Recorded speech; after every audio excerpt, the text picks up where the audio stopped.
I started when I was in high school, actually. I started by making jewelry out of my house.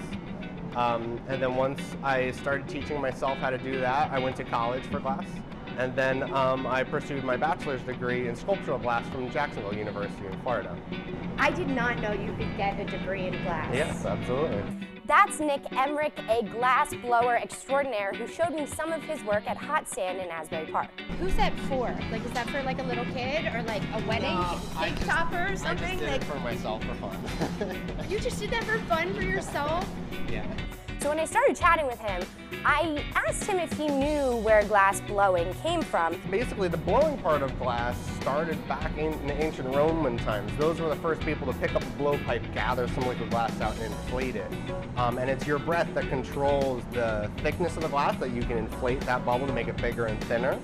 And that's basically the way to make a hollow vessel to be able to hold things in it. And he talked about melting down the glass. So I was like, how do you melt down glass? How do you even store really hot liquid glass? The glass we get to us, it comes to us pre-melted. We get it like little ice cubes. So all I have to do is then shovel in those little ice cubes into the furnace, and then by morning it all melts down nice and clean. So then, of course, it was time for me to make something. So I decided I'd make a pint glass, and I would choose my favorite color, orange, to show everybody. Ooh, there's my color, guys. So then I took some tweezers and we spun the color to give it a swirl look. And then Nick heated it back up so it would melt into the glass, and then it was time for the wood block. They have little wooden molds that you can roll the glass through to even it all out. So Nick kept stepping in, of course, to fix my glass, so that way the base of the cup would be heavy, as it being a pint glass. Very nice. Okay, come on out. Let's do that again. I suck at this, guys.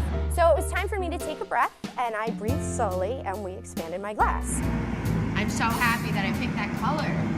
So it was time to flip the glass and smooth it out, which I found was extremely hard to do while I was filming, and you can just see me really, really struggling.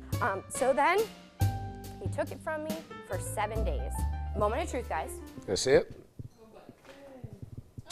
You know what? Way better than I thought. Right? Way better. Right?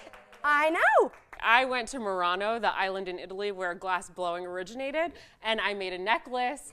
I put all of the little trinkets in it. I didn't let it cool down properly, and I ruined it. Sad day. Yeah, so they're very strict about that. No, not 7 days. You can come get it in 7 days. Very strict.